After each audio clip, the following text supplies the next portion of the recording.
Então o Senhor disse: qual é o figo que eu procurarei nessa figueira? Qual é o fruto que eu procurarei? Você está dando fruto? Tem amado? Tem perdoado? Tem ajudado? Tem sido generoso? Tem sido bom? Tem amado teus pais? Tem amado a Deus? Qual fruto tem dado nessa figueira da tua vida?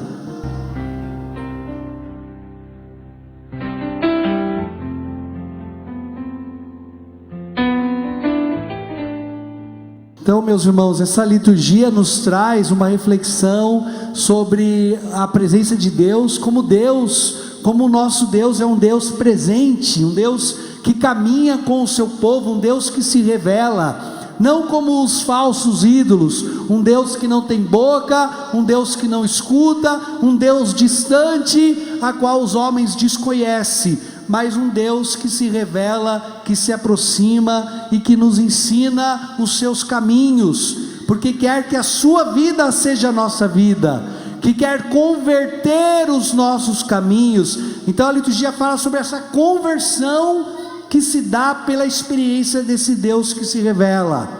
Conversão, uma mudança, uma metanoia, uma mudança de mentalidade, de vida. E ao falarmos dessa experiência de conversão de Deus, fala-se também da justiça divina, que muitas vezes nós ouvimos falar sobre o juízo final, sobre essa prestação de contas que teremos com o Senhor, sobre esse Deus que é justo. Quantas pregações de um Deus do trono da misericórdia e também do trono da justiça, e muitas vezes isso tudo não faz sentido na cabeça da gente. Então essa liturgia nos traz essa experiência profunda de Deus. Façamos essa reflexão, me acompanha aqui. Primeiro, o Deus que dá experiência, o Deus que se revela, é um Deus que a gente pode experimentar. Estava lá Moisés, o povo estava aflito lá na escravidão do Egito, e Deus se compadece do sofrimento do povo, dessa escravidão do povo, e se revela para conduzi-los para uma vida nova. Se nós entendermos que o Antigo Testamento é a prefiguração do Novo, o povo que está aflito, está sob a escravidão do pecado, é agora libertado pelo Senhor Jesus, é libertado pela palavra, e sai dessa escravidão rumo à terra prometida, porque as portas do paraíso se abrem. Esse povo, ele é conduzido e visitado por Deus, é um povo que experimenta Deus, e fala quem é o seu Deus, por meio dessa experiência. E por isso, quando Moisés vê o Senhor naquela sarça ardente, que é imaterial, não se pode pegar o fogo, mas é tocante, é respeitável, né? É um fogo que arde. Ele logo diz: eu vou então até os nossos pais, até o povo do Egito, e vou dizer que Deus me enviou. Mas qual é o seu nome? Que nome eu farei? E ele diz: diga que eu sou o que sou. Eu sou o que sou, esse nome que Deus se dá, essa definição que o próprio Deus se dá, ele significa, quando você pega só as consoantes no hebraico, não era pronunciável, porque imagine 4 letras de consoantes, não dá para se pronunciar, não tinha vogais, e aí se colocou ao longo dos anos as vogais, pegando as vogais, colocou-se as vogais para poder pronunciar, mas isso se entendia como um desrespeito. Se Deus não revela o seu nome, é um Deus que se faz conhecer, mas um Deus que não pode ser dominado. É um Deus que a gente pode conhecer e experimentar, mas que nós não mandamos nele e não podemos defini-lo com as nossas palavras. Ainda tem uns santos da igreja que tiveram experiências místicas profundas, e quando os seus confessores, os padres perguntavam: mas descreve o que você experimentou, o santo dizia assim: eu não posso dizer, só pode se experimentar. Diz a tradição que São Tomás de Aquino, que escreveu os melhores tratados sobre a fé, sobre a maneira de pensar a fé, sobre a moral, sobre as coisas, os mistérios, sobre a doutrina, um grande santo, um grande teólogo, um homem inteligentíssimo, que passou a vida dele estudando, escrevendo, com uma sabedoria divina, diz que ele teve uma experiência no fim da vida dele, uma experiência mística, que o próprio Deus se revela, e quando ele volta dessa experiência mística que ele teve, ele quis jogar todos os escritos dele fora, dizendo que tudo que ele escreveu, que hoje nós consideramos o máximo do conhecimento de Deus, não se compara a nada do que Deus é. É como o quadro da Santa Faustina, que tentaram pintar lá o Jesus misericordioso, e tudo que quando ela mostrava para ela, ela dizia: não, ele é muito mais bonito do que tudo isso. Essa experiência de um Deus que não se define pelos homens. Eu sou o que sou. Pegando essas letras, então essas letras se deram o nome, aí falava assim, Iavé, Javé, mas depois o Papa Bento pediu para que não se pronunciasse. Os judeus não pronunciam o nome de Deus, por respeito, o próprio Deus não revelou o seu nome, então se trocou, se tirou o Iavé, não se falava mais Iavé, Javé, e começou a se falar Adonai, Senhor, ou Kyrios, que a gente fala no ato penitencial. Esse Kyrios, que significa Senhor do grego, não é esse Senhor de respeito a alguém mais velho, é esse Kyrios, o eu sou o que sou, é o Kyrios, o nome desse Deus que se revela, que se experimenta. E mais ainda, diz a tradição, depois que começou a estudar a hermenêutica, a exegese das palavras, a tradução ideal seria: eu sou o que serei. Vocês estão comigo ou vocês estão com a cara de paisagem, hein? Eu sou o que serei, quer dizer assim, vocês não sabem quem eu sou, mas ao longo do caminho, vocês irão experimentar, e verão tudo que eu farei por vocês, e quando vocês virem o que eu fizer, vocês saberão dizer que eu sou um Deus santo, um Deus vivo e um Deus de amor. Não é maravilhoso isso, gente? Só eu acho isso maravilhoso? Isso é maravilhoso.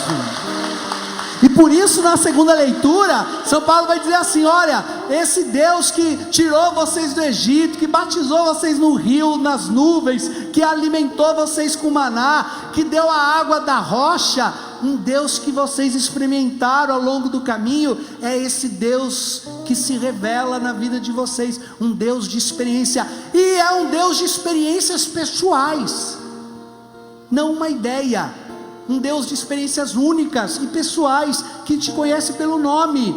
Vocês já imaginaram a maravilhosa, quantos católicos existem no mundo? Quantas pessoas, quantos católicos existem no mundo? Você já imaginou que cada católico tem uma experiência única com Deus? Não se batiza em massa, a missa está todo mundo aqui, você vai entrar aqui, vai embora, e eu não vou saber quem veio na missa. Vocês acham que eu não sei, né? Mas eu sei, viu? Porque eu não sei o seu nome, mas eu sei te desenhar. Eu sei quando você falta.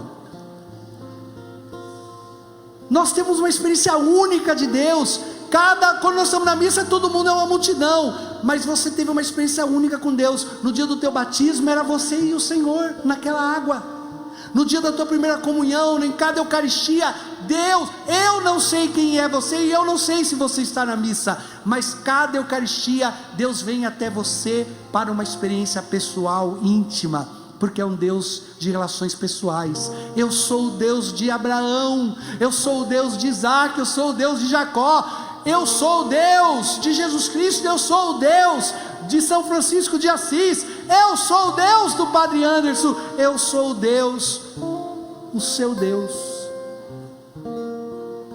Eu sou um Deus que ultrapassa o tempo, eu sou um Deus que experimenta e que experimentado te conduz da escravidão para a terra prometida. Eu sou um Deus vivo e um Deus dos viventes, um Deus que vivifica, e estou tão vivo que sou um Deus da cólera. Quando você escuta o Evangelho, parece que esse Deus é um Deus ruim. Se Deus existe, Deus estava dormindo. Como que caiu a torre de Siloé lá e matou 18? E misturaram o sangue de alguns lá com o sacrifício de animais. Onde que estava Deus no meio daquela tragédia? É um Deus da cólera. Cólera, e essa cólera, essa ira, que pode estar, só pode estar no coração de quem está vivo, né, gente? Eu sou o Deus dos viventes. A cólera não pode. Você já viu algum defunto levantar e reclamar da flor? Não gostei dessa flor não, troca. Se ele fizer isso, a gente que sai do velório. Ele fala, até que depois. Eu falei que ele reclamava até depois de morto. Eu sou um Deus vivo, e sou tão vivo que sou um Deus colérico, da cólera. E essa cólera se dá no nível da justiça divina. Olha, vocês acham que esses homens que morreram nessas tragédias eram pecadores e por isso foram castigados? Vocês pensam errado. Vocês estão se esquecendo de que todo mundo vai morrer. Qualquer um, todo mundo pode morrer, gente. Qualquer momento a gente pode morrer.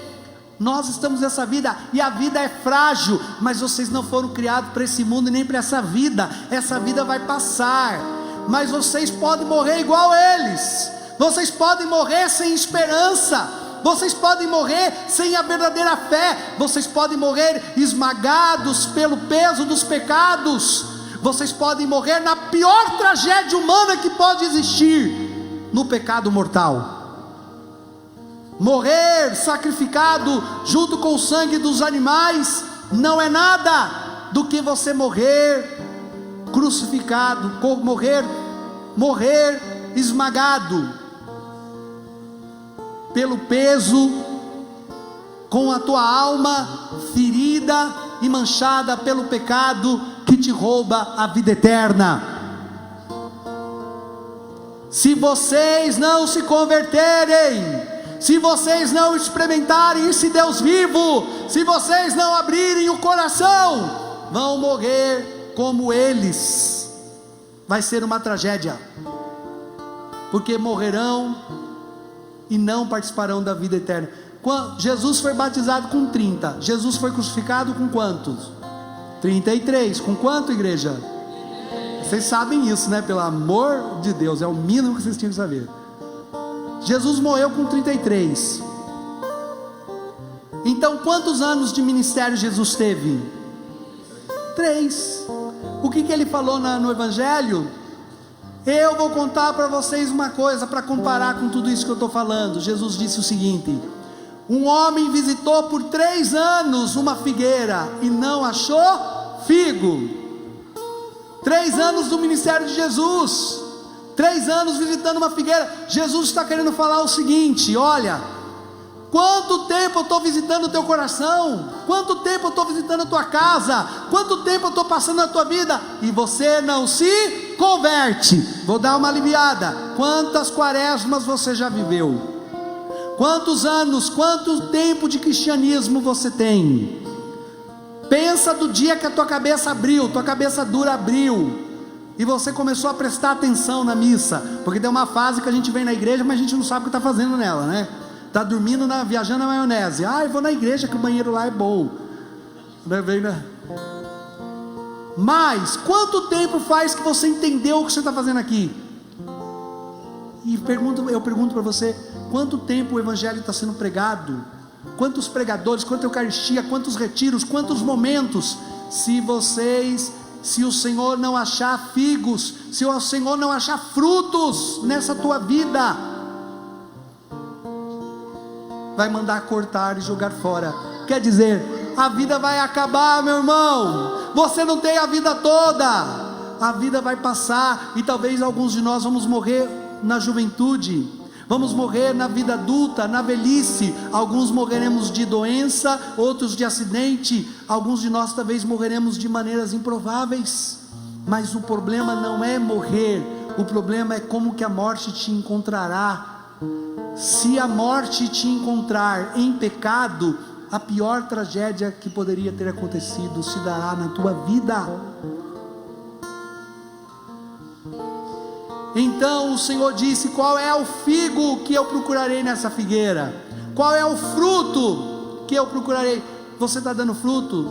Tem amado? Tem perdoado? Tem ajudado? Tem sido generoso? Tem sido bom? Tem amado teus pais? Tem amado a Deus?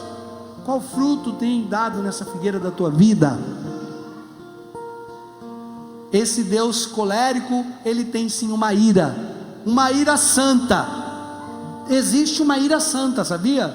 Deus tem, é a ira contra o pecado e contra o erro. Deus tem essa ira, e ela é santa porque a ira de Deus é justa. Ele sabe quem errou e sabe quem merece ser punido. A justiça da ira de Deus é moderada, ela não é além do que você realmente merece e das tuas forças. E a ira de Deus, ela é santa, porque ela tem um único propósito: a caridade, o amor. O amor, é assim que um pai e uma mãe vive algumas vezes as suas iras. Um pai e uma mãe está bravo com os filhos, sabe que o filho é culpado, impõe sobre ele um castigo. Esse castigo não se estende além das forças daquele jovem, daquela criança, e no fundo ele fez tudo isso porque ama, porque quer o bem do filho, porque quer o bem da filha. Há uma ira justa, há uma ira santa, e essa sonda o coração de Deus. Mas o Senhor Deus está dizendo que isso se dará na vida daqueles que não se converterem, que não abrirem o coração, que não mudarem de vida. Vocês já pararam para pensar? Vocês estão comigo ainda? Fala amém. Achei que tinham dormido. Já pararam para pensar por que Deus não salvou Sodoma e Gomorra? Por que um monte de nações e tribos morreram nas guerras no Antigo Testamento? Por que o dilúvio matou um monte de pessoas? Ah, mas Deus não é amor? Por que essas pessoas todas foram punidas? Porque é um Deus que tem uma ira justa. E eu vou dizer mais para você, o mesmo Deus que nos julgará no último dia, que nos julgará no fim dos tempos, o mesmo Deus que nos julgará, é um Deus que pode nos julgar antes mesmo do fim dos tempos. Se Deus é o juiz, Ele pode sentar no seu trono de justiça, e olhar para Sodoma e Gomorra e dizer: aquilo que vocês receberiam no fim dos tempos, lhe será dado agora, porque acabou o tempo para vocês, o tempo de conversão e de salvação. Vocês endureceram o coração de vocês. Deus pode ser justo, ontem, hoje e sempre, porque a Ele não há tempo, Ele é eterno. Se eu pintar um quadro, vocês estão comigo, né? Se eu pintar um quadro, e eu achar o quadro ficou feio, no final eu fiz um quadro, pintei uma pintura linda lá, desenhei o diácono, pintura lá. Sou artista, realista, pintei lá, mas eu achei que a pintura ficou feia, não gostei da pintura. Aí eu vou lá e passo tinta branca em tudo e pronto, não gostei, pintei. Eu fiz uma coisa errada? Não, porque o quadro era meu, eu tinha direito de destruí-lo e fazer outro, porque eu era o autor do quadro.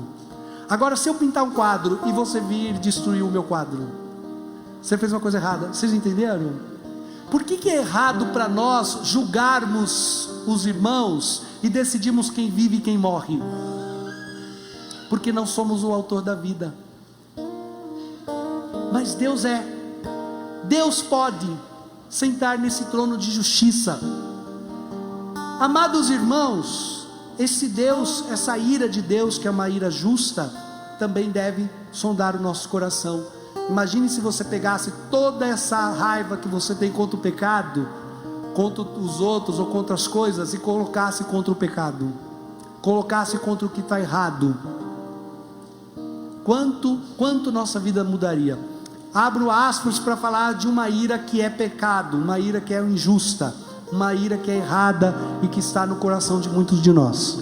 Essa ira injusta, ela se dá num sentimento de vingança, ela se instala na gente e ela vai progredindo de forma negativa.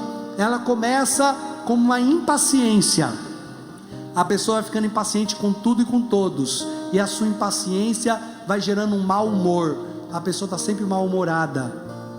Esse mau humor e essa impaciência é fruto de uma ira, que é pecado.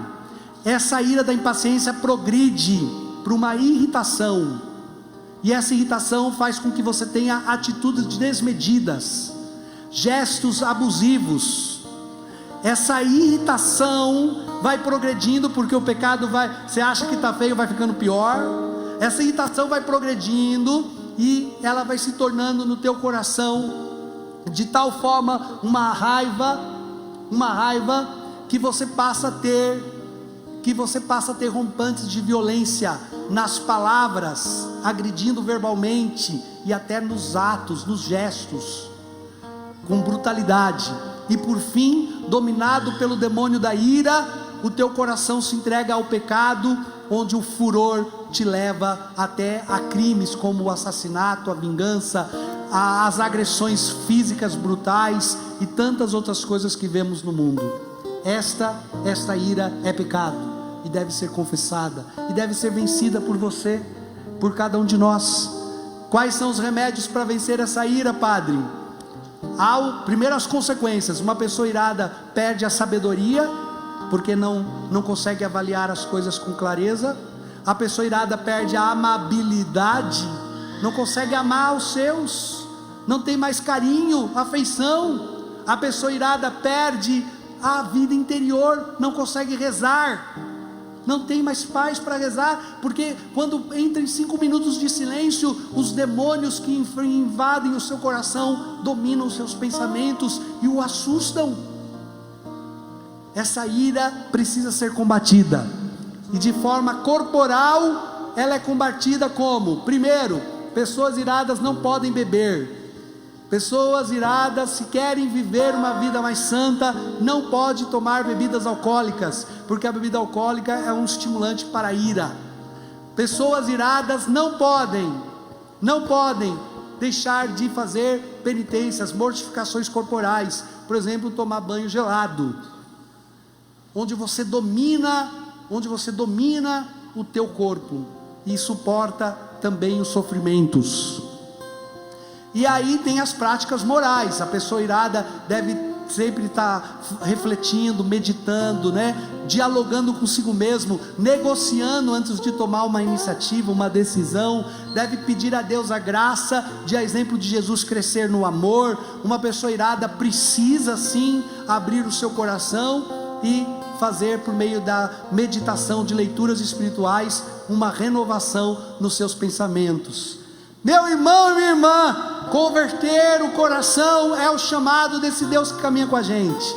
Nessa liturgia desse fim de semana, vençamos o demônio da ira que está no nosso coração nos dominando. Renunciamos a esse mal e abracemos a Cristo, esse Deus que é amor, esse Deus que é santo, que caminha com a gente. Falemos como o profeta Isaías a cada missa: santo, santo, santo. Façamos ressoar em nossas almas a santidade de Deus, de um Deus que tanto nos amou, que entregou o seu Filho na cruz, que entregou o seu Filho para que pudéssemos amar também como Ele nos ama. Se você entendeu essa pregação, pode aplaudir esse Deus maravilhoso.